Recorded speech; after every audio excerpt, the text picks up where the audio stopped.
Hi everybody, this is David Collins from Ann Arbor Guitars. In our first video we looked at the overall values of the volume and tone potentiometers, keeping both of them on 10. Now we're going to start turning them down a little bit and look at the tone exclusively in this application, in this video. Now we have our resonant peak up here, in this case between 3 and 4K. We're using a single coil 7.5 kilo ohm pickup and a 500K tone pot. Now as we change the values, which we went through before, we're going to drop the amplitude of that peak a little bit, and when we get down notably, drop the frequency as well. In this case, since we're running a single coil, let's go ahead down to 250K all the way across. Now when the tone pot is on 10, the capacitor value doesn't really matter. It's simply not the weakest link. We can start anywhere in the range of tone caps we're typically going to use, from 0.01 microfarad all the way up to 0.1. And as you can see on our spectrum analyzer, there's really no notable difference when the tone is turned all the way up.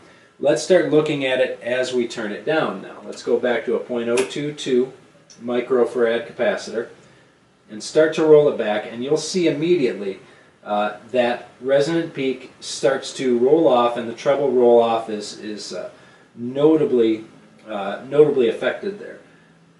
But watch what happens as we get down to the bottom third. We get down to around 3 or 2 on this, and you'll see right here around 500K a new resonant peak start to actually boost, start to be amplified above the tone on 10 signal. When we get all the way to the bottom, you can notably see this resonant peak around 500K has really been pushed up, creating almost kind of a mid boost there, combined with treble roll-off.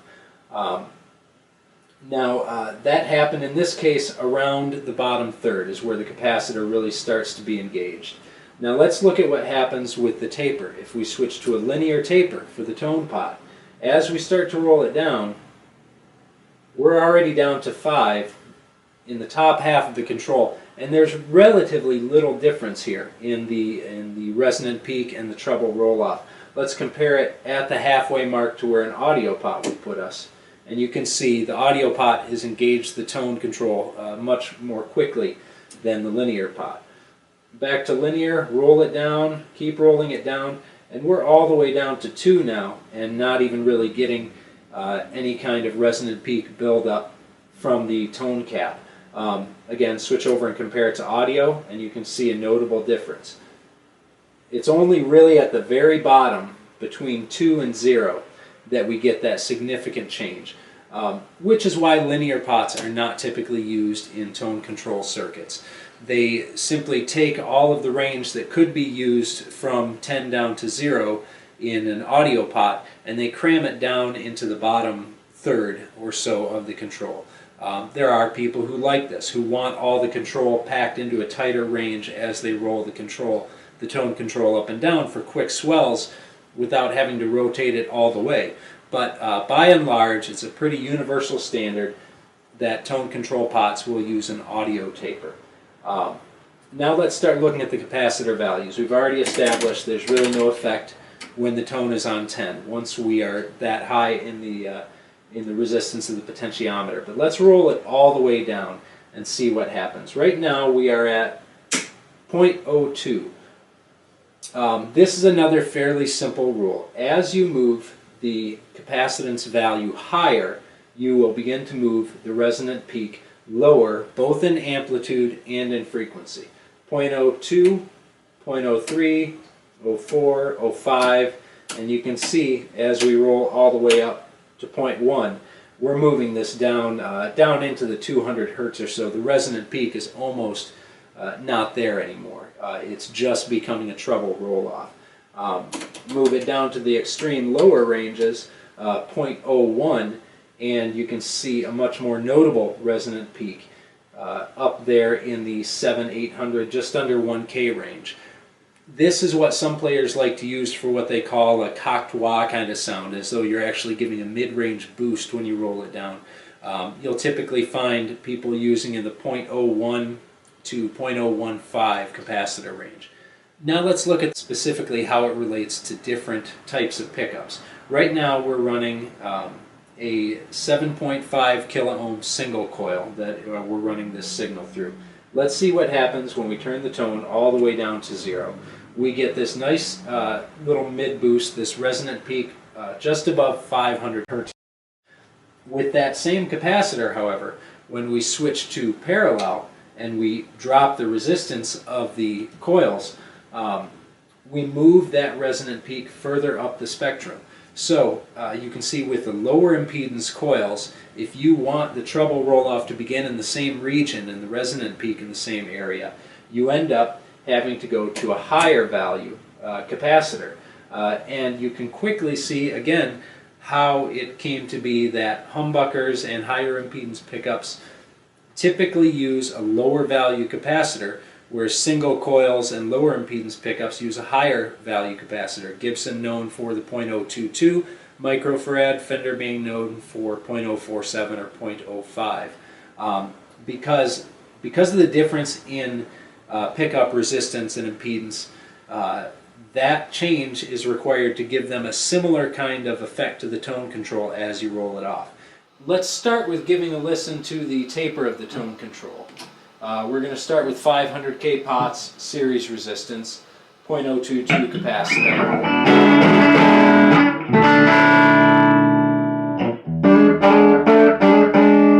And with the audio right there in the first bit,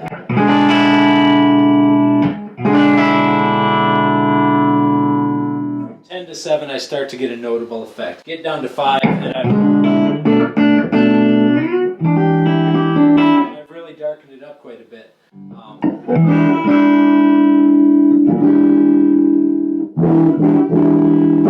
then by the time I hit the 2 or 3 range, I'm really engaging the cap and starting to get that little bit of a mid-hump back there.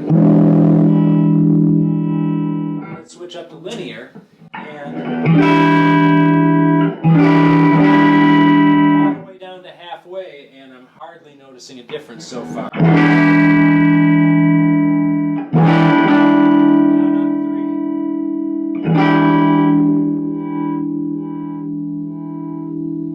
You can see pretty much the whole range is packed into this bottom quarter to a third of the rotation. It doesn't really engage the cap until you get to the very bottom, essentially. So potentiometers for the tone control are almost universally audio. All right, let's look at the values now. We're at a 15K pickup, very high impedance pickup. Let's turn it all the way down, see what we get with a .022. Pretty muddy. It takes off pretty much all the high end, even down into the mid-range. Let's switch it up to a parallel and drop the resistance quite a bit, though. And you can see that that same value capacitor interacts with a lower impedance pickup much differently. It starts to actually create a much more noticeable mid-range boost.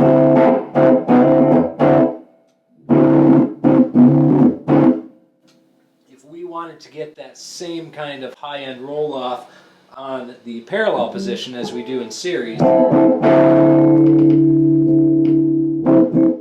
have to be up into the .05 or .06 range of capacitance before we start to bring it down to that same frequency roll-off.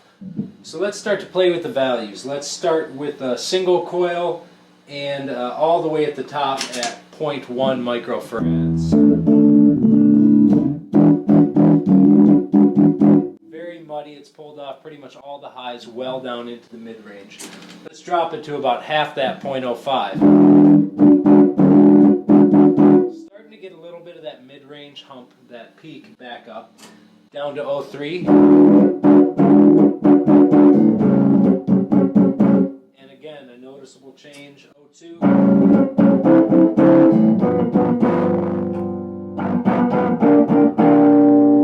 We get down into 0.1, we've really started to bring that mid-range resonant peak back up. When you kick it into overdrive, it can totally change how you use it.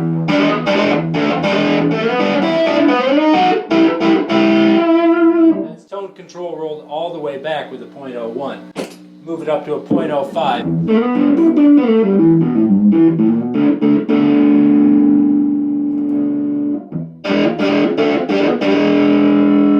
.02. By this point, you're really starting to get that cocked wah kind of sound. Let's do a .016. It works quite well with this impedance pickup.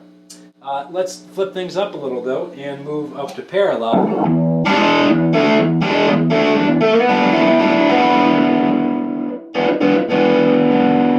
Capacitor has much less influence. We would have to go up probably to around a .03 in parallel to get that same kind of effect with a lower impedance pickup. So there is no universal answer, no better, no worse. Different capacitors for all sorts of different playing styles, different pickups, different amplifiers and settings. Something for you to play around with and decide what works best for you. So the tone control overall is a relatively easy to understand and predictable factor to manipulate. The taper is almost universally audio unless you want the entire range packed down into the very bottom, in which case you could choose a linear. The values of the capacitor don't really have any influence until you get into the bottom third, but once you do get there, they can notably change how the tone control works. With higher values, rolling off the highs much earlier and not creating nearly as significant of a resonant peak. Lower values do more to actually act as a slight mid-boost when you get down to the extreme low values. And of course, the capacitor values can vary notably depending on the pickups that you're running them through and what you want, what kind of effect you want in the end. So I hope that was helpful and relatively easy to understand. Please tune into our next video where we're going to start looking at the volume potentiometer and how it can interact differently with different playing styles, different amplifiers, and so on. Thanks so much for watching, and we'll see you soon.